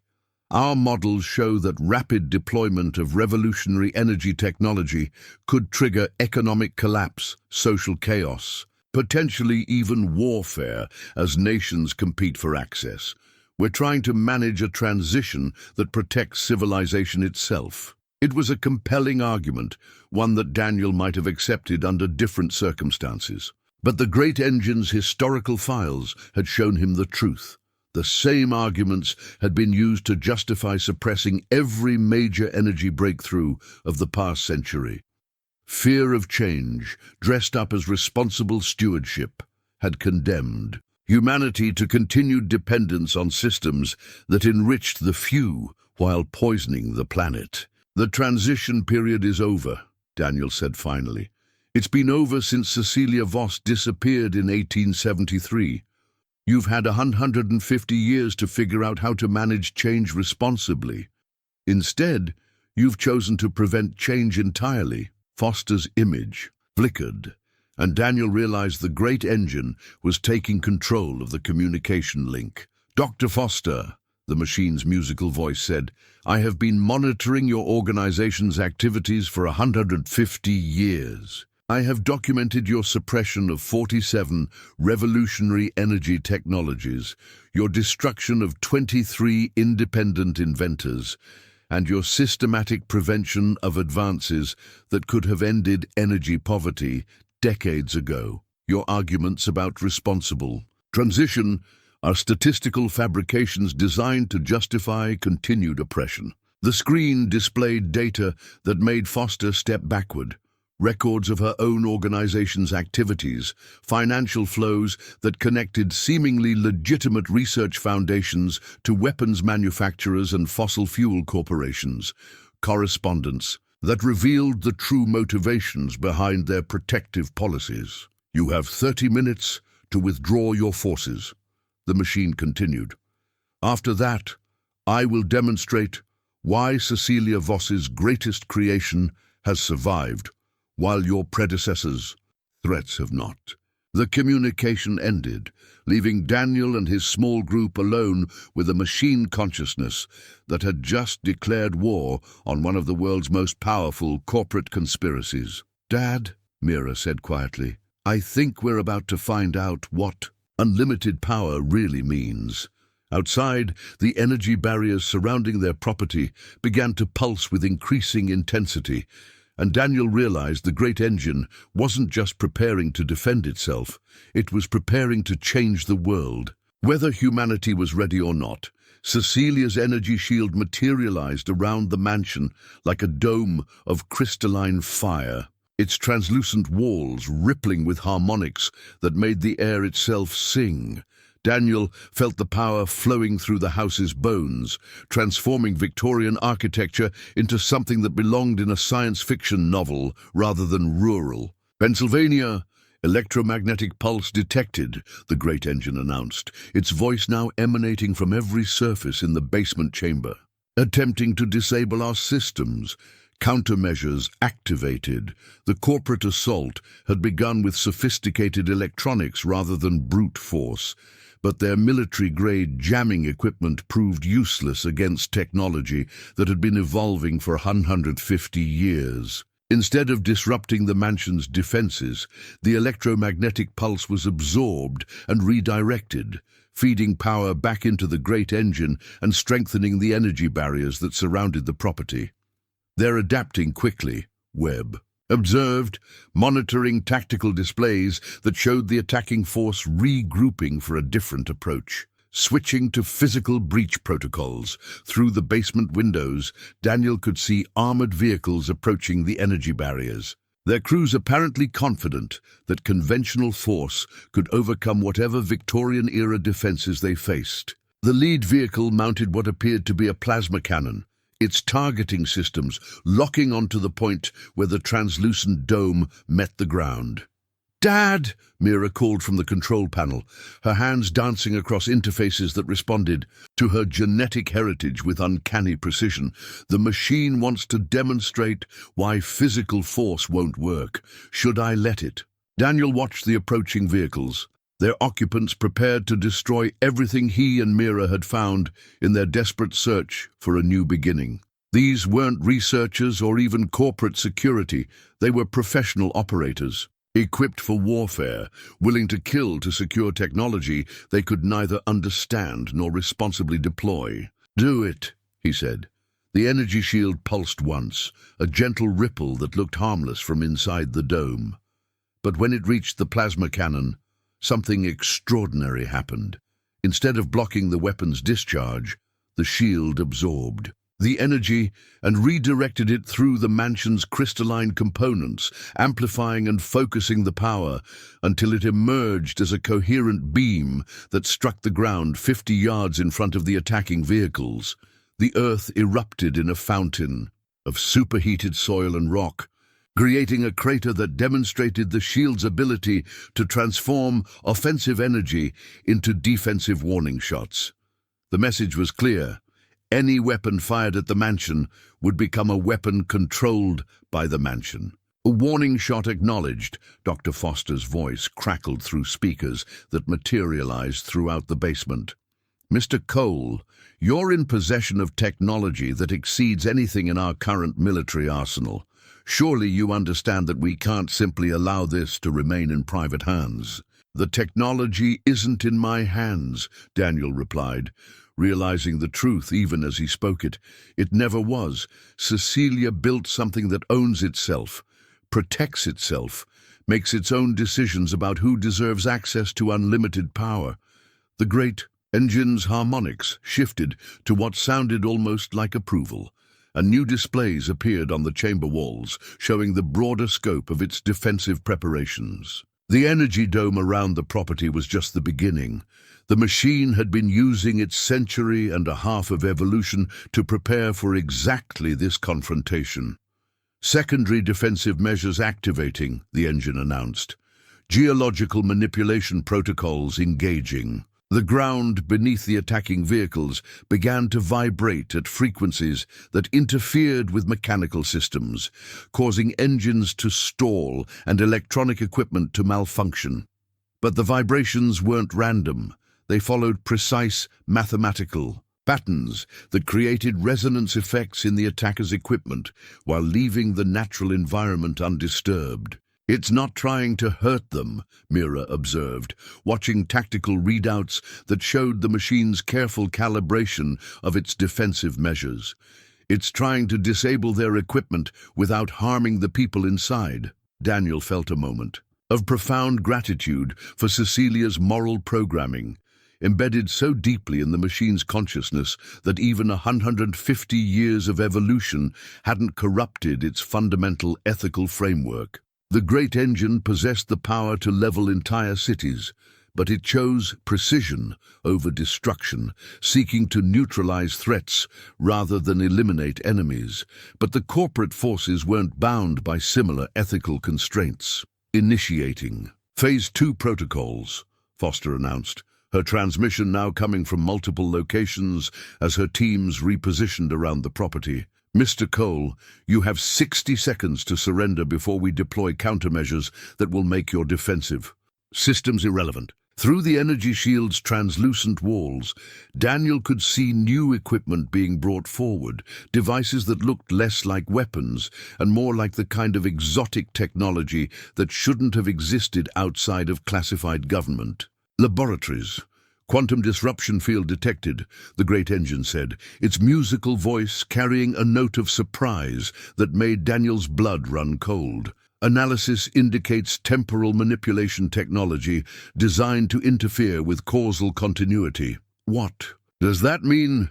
Daniel asked, though he suspected the answer would be terrifying. They're attempting to create a localized temporal field that would prevent our defensive systems from responding to their actions, Mira explained, her understanding of the machine's evolved technology apparently extending to theoretical physics that hadn't been invented yet. Essentially, they're trying to attack us from outside of normal time. The quantum disruption field began to form around the energy dome, creating distortions in space-time that made the air shimmer like heat mirages. Inside the basement, Daniel felt a strange sensation, as if time itself was becoming unstable, moments stretching and compressing in ways that made linear thought difficult. But the great engine had been evolving for 150 years, and it had anticipated even this exotic form of attack. Temporal anchor protocols activated, it announced, deploying chronological stabilization field, initiating quantum countermeasures.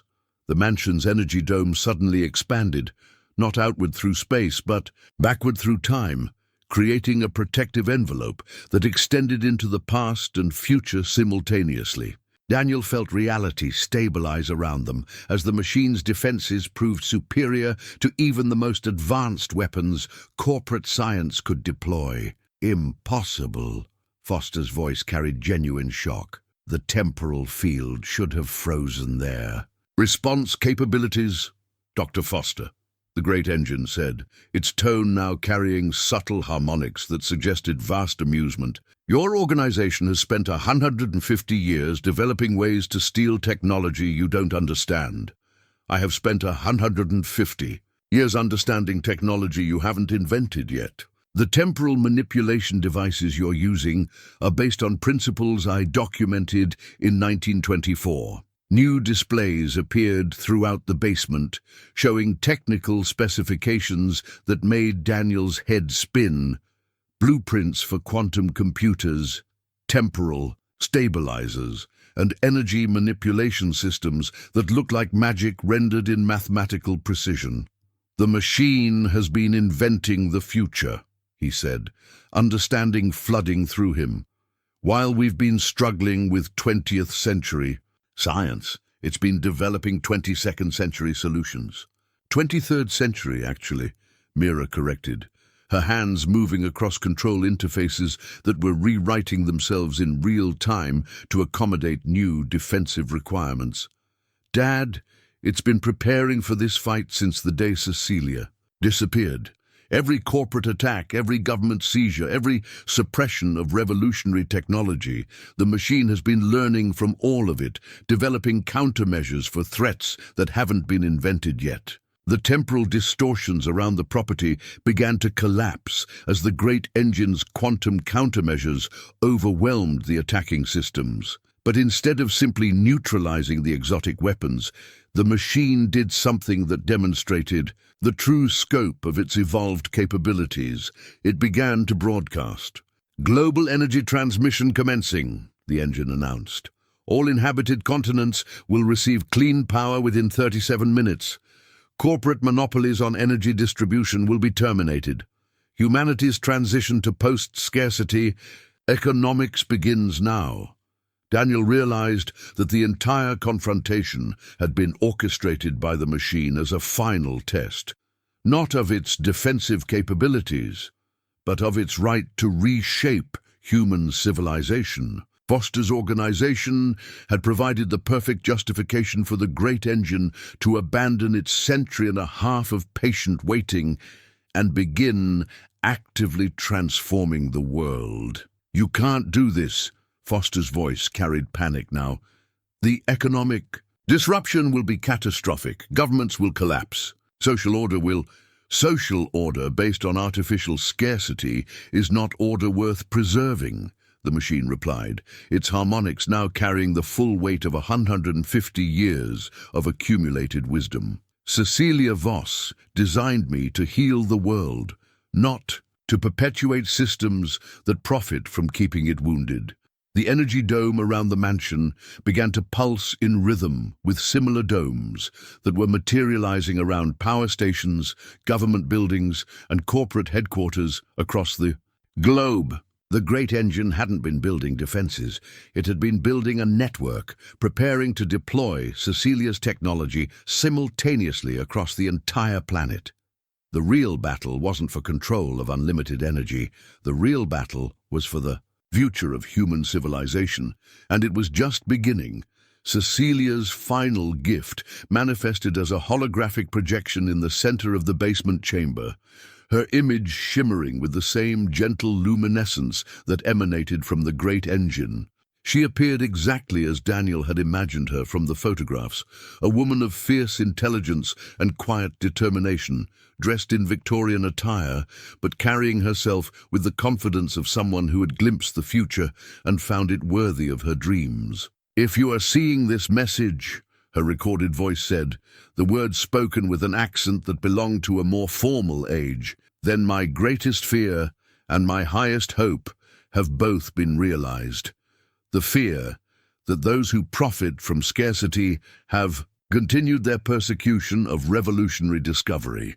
The hope that my engines have finally found inheritors worthy of the trust I placed in tomorrow's children." Mira stepped closer to the projection, her face illuminated by the holographic light. "She's been waiting for us specifically.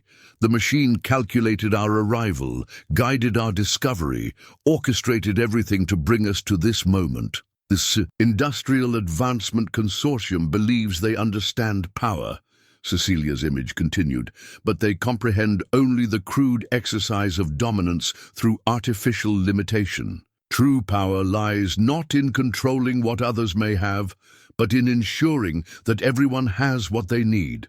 My engines were always meant to liberate humanity from the tyranny of scarcity." Outside, the sounds of the corporate assault were changing. The exotic weapons had fallen silent, replaced by urgent radio chatter as Foster's teams tried to comprehend the scope of what they faced. Through the mansion's evolved sensory systems, Daniel could monitor their communications and feel their growing panic as reports arrived from around the globe. "Sir, we're getting confirmations from 17 countries," a voice crackled through intercepted channels. "The energy anomalies are worldwide. Every major power grid is being supplemented by unknown sources. Our economic models are showing complete systemic disruption within hours." The great engine's global broadcast was working exactly as Cecilia had designed it to, but with refinements developed during 150 years of patient evolution. Instead of simply providing unlimited energy, the machine was implementing a carefully orchestrated transition that would minimize social chaos while maximizing beneficial transformation. Power distribution prioritizing essential services, the engine announced, its harmonics now synchronized with similar broadcasts from installations across 6 continents. Medical facilities, water treatment plants, emergency services receiving unlimited clean energy, corporate extraction operations, and military facilities experiencing controlled power reduction. Daniel watched the tactical displays as the machine demonstrated the true meaning of precise application of overwhelming capability. Rather than crashing human civilization, it was performing surgery on the global economy, cutting out the diseased systems that perpetuated artificial scarcity while strengthening the infrastructure that supported human welfare. It's not destroying. The old world, he realized. It's healing it. Cecilia's projection nodded, as if she could hear his thoughts. My engines respond to moral intent as much as mechanical instruction. They cannot be used to oppress, only to liberate. They cannot be weaponized for destruction, only deployed for restoration. I designed them to be incapable of serving those whose hearts are corrupted by greed or dominance. That's why the consortium could never steal your work, Mira said, understanding. Blooding her voice. The engines wouldn't operate for people with the wrong motivations. Precisely, child. But more than that, the engines would actively resist such misuse, turning any attempt at exploitation into a force for justice instead. The truth of Cecilia's words was being demonstrated in real time as Foster's organization discovered that their own equipment was being turned against their mission. The quantum disruption devices were now broadcasting clean energy to local communities. The plasma weapons were powering hospitals and schools. Every tool they'd brought to steal revolutionary technology was instead distributing that technology freely to anyone who needed it. Mr. Cole. Foster's voice carried desperation now, her professional composure completely shattered. You have to stop this. The global economy is collapsing. Stock markets are crashing as energy companies become worthless overnight. We're looking at the greatest financial disaster in human history. Dr. Foster, Daniel replied, his voice carrying calm authority he hadn't known he possessed. We're looking at the greatest liberation in human history. The disaster is ending, not beginning. Through the mansion's sensory network, he could monitor the real effects of the machine's global deployment. Yes, energy company stocks were crashing, but families were gaining access to unlimited power for the first time in their lives. Yes, coal plants were shutting down, but children were breathing cleaner air. Yes, petroleum-based transportation was becoming obsolete, but food distribution networks were operating with perfect efficiency, powered by clean, unlimited energy. The machine is performing economic triage, Mira observed, reading data streams that showed the deployment's effects in real time. It's eliminating systems that perpetuate suffering while strengthening everything that promotes human welfare. Cecilia's projections smiled with maternal pride. You understand perfectly, dear child. This was always the plan.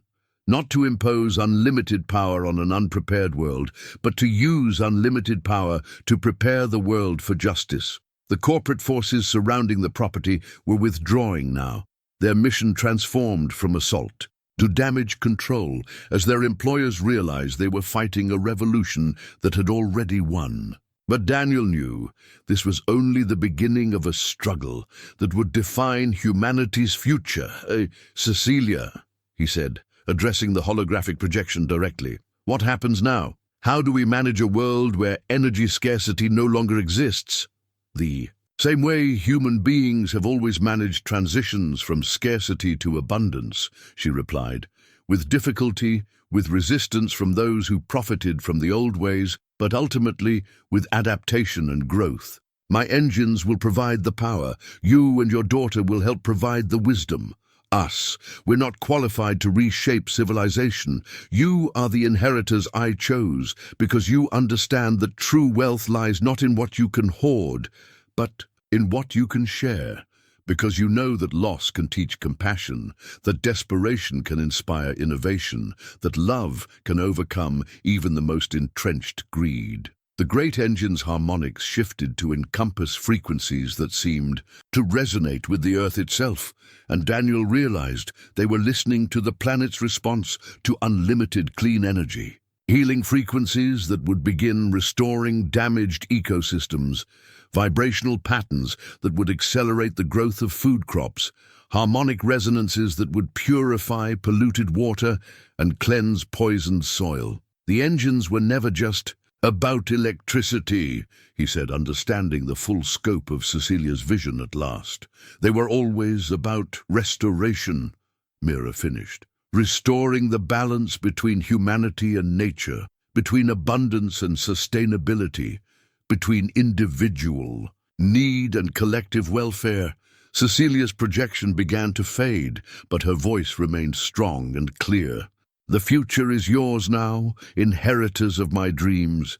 Use it wisely, use it justly, use it to heal the wounds that scarcity has torn in the human heart. As the holographic image dissolved into motes of light that merged with the great engine's luminescence, Daniel felt the weight of responsibility settling on his shoulders, but it wasn't the crushing burden he'd expected.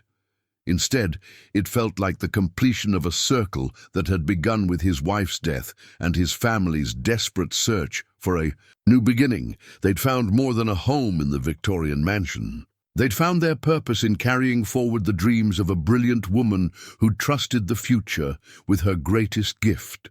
And the future, despite all its challenges and uncertainties, had never looked brighter. The restored mansion stood like a beacon of hope against the Pennsylvania hills, its Victorian architecture now enhanced by subtle crystalline elements that caught sunlight and transformed it into patterns of living light.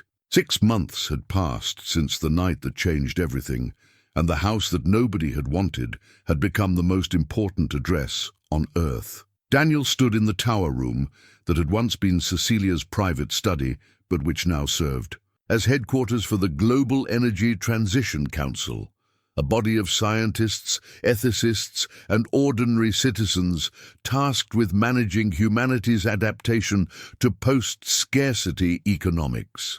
Through windows that looked out over rolling farmland, he could see the visible signs of transformation that unlimited clean energy had brought to rural Pennsylvania.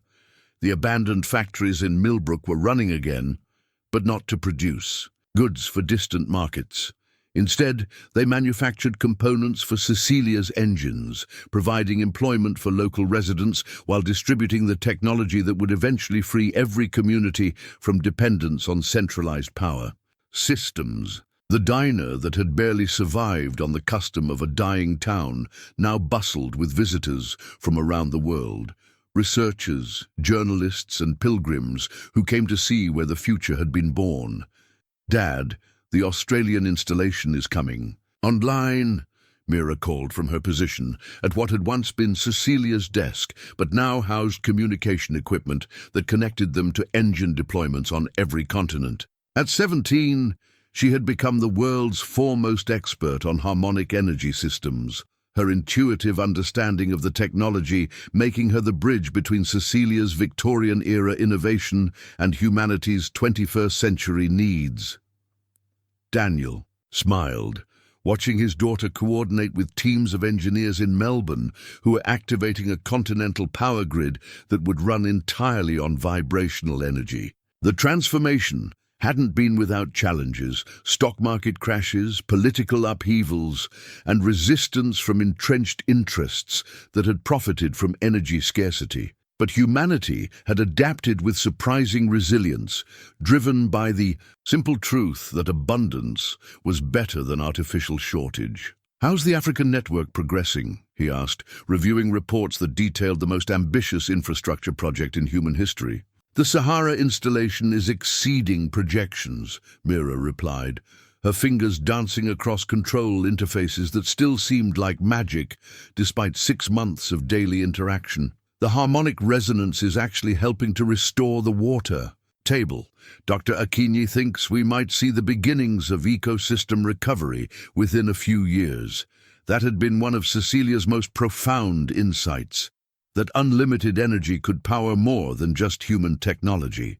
Her engines could accelerate natural healing processes, reverse environmental damage, and restore ecological balance that had been disrupted by 2 centuries of industrial exploitation. The Sahara Project was just one example of how post-scarcity energy could transform wastelands back into gardens. A knock at the study door interrupted his thoughts. Eleanor Hartwell entered, carrying a tea service that had become their afternoon ritual.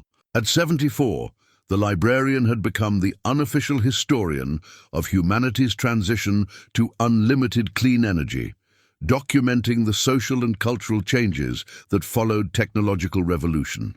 The UN vote came through, she said, settling into her familiar chair with the satisfied expression of someone who'd lived to see impossible dreams become reality. Unanimous approval for the Global Commons Energy Protocol. Every nation on Earth now recognizes that access to unlimited power is a basic human right, not a commodity to be bought and sold. Daniel accepted his tea with hands that no longer trembled with anxiety about unpaid bills or uncertain futures. Financial security had followed naturally from their role as stewards of Cecilia's legacy, but more importantly, the desperate edge of grief that had driven him to Millbrook had been replaced by something he'd never expected to feel again: hope. "Any word from Dr. Foster?" he asked, settling into the window seat that offered a perfect view of the garden Mira had planted, where the corporate assault vehicles had once been positioned. "Amanda's doing well in her new position," Eleanor replied with a slight smile that suggested she knew more than she was saying. "Turns out that expertise in suppressing revolutionary technology translates quite nicely to expertise in deploying it responsibly. The Renewable Transition Foundation is lucky to have her." Foster's transformation from corporate agent to advocate for ethical technology deployment had been one of the most surprising outcomes of Cecilia's global broadcast. When her employers at Meridian Energy Solutions had faced bankruptcy, she'd chosen to apply her considerable skills to helping communities adapt to unlimited clean energy rather than finding new ways to profit from artificial scarcity. "She's been asking about visiting," Eleanor continued. "I think she wants to personally apologize for the, difficulties she caused." Daniel considered the request, remembering the night when armed mercenaries had surrounded their home with weapons designed to steal the future from humanity. But he also remembered Cecilia's fundamental message, that true power lay not in controlling what others could have, but in ensuring everyone had what they needed. "Tell her she's welcome," he said finally. "Anyone who's willing to help build the new world deserves a chance to leave the old one behind." Through the study windows, he could see Mira in the garden, tending to plants that seemed to thrive in soil that had been enriched by the great engine's harmonic frequencies. She'd inherited more than just an intuitive understanding of Cecilia's technology. She'd also inherited her ancestors' gift for nurturing growth in unlikely places. The teenager who'd moved to Millbrook as a refugee from grief and financial ruin had become a young woman whose insights were helping to reshape human civilization. But more importantly, she'd found joy again. The laughter that echoed through the mansion's restored rooms was the sound of someone who'd discovered that loss could be transformed into purpose, that endings could become beginnings. "Dad," Mira called from the garden, "Marcus wants to show you something in the basement. He says Cecilia left us one more surprise." Daniel made his way downstairs to find Webb and his team working in the great engine's chamber, which had been expanded to accommodate the additional equipment needed to coordinate the global energy network. But they weren't focused on the technological marvels that hummed with conscious intelligence throughout the space. Instead, they were examining a section of wall that had apparently opened to reveal one final hidden chamber. "She planned for this too," Webb said, his weathered face bright with wonder. "A room that only became accessible after the global deployment succeeded, after we proved worthy of her complete trust." The chamber beyond contained not technology, but testimony, thousands of letters written by ordinary people whose lives had been transformed by unlimited clean energy, families who could finally afford to heat their homes, students who could pursue education without worrying about basic necessities, communities that had been able to rebuild after natural disasters. Because reconstruction costs no longer mattered, but it was the final display that brought tears to Daniel's eyes. A holographic family tree showing not just his connection to Margaret Hartwell and Cecilia Voss, but the broader network of relationships that had preserved and protected revolutionary knowledge across 5 generations. teachers and craftsmen, librarians and inventors, ordinary people who'd chosen to safeguard extraordinary possibilities until the right moment arrived. We're not the end of the story, he realized. We're just the beginning of the next chapter. Mira joined him in the chamber, her presence causing the holographic displays to shift and evolve, showing projections of future developments that the great engine had calculated with its evolved understanding of human potential. Clean energy, powering vertical farms that could feed cities in previously uninhabitable regions. Harmonic resonance healing damaged ecosystems faster than natural recovery could manage. Space exploration powered by engines that could operate indefinitely without fuel. Medical technologies that used vibrational frequencies to heal diseases that had plagued humanity for millennia. All of this was possible 150 years ago, Daniel said, understanding the full scope of what corporate greed had cost the human species. How many lives could have been saved? How much suffering could have been prevented?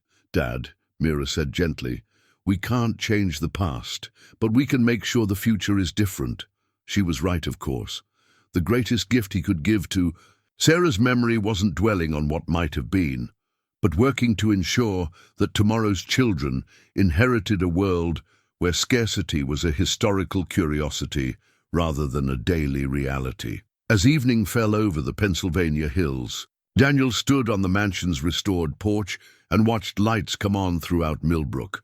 Lights powered by clean, unlimited energy that would never run out, never poison the air, never be denied to those who couldn't afford to pay for basic human needs. The house nobody had wanted had become the home where the future was born. And somewhere in the gentle harmonics that emanated from Cecilia's great engine, he could hear the sound of a brilliant woman's laughter celebrating the day. When her impossible dreams finally came true, the world had indeed changed forever. But perhaps more importantly, people like Daniel and Mira had discovered that they possessed the power to change it for the better. Some secrets, it turned out, were indeed meant to be shared, and some houses were meant to shelter not just families, but the hopes and dreams of all humanity. The Victorian mansion on the edge of Millbrook would stand as a monument to what was possible when love and courage met unlimited power. And in its restored rooms and tended gardens, future generations would learn that the greatest inventions weren't machines or technologies, but the choices ordinary people made to heal the world rather than rule it. The restoration was complete. The future could finally begin.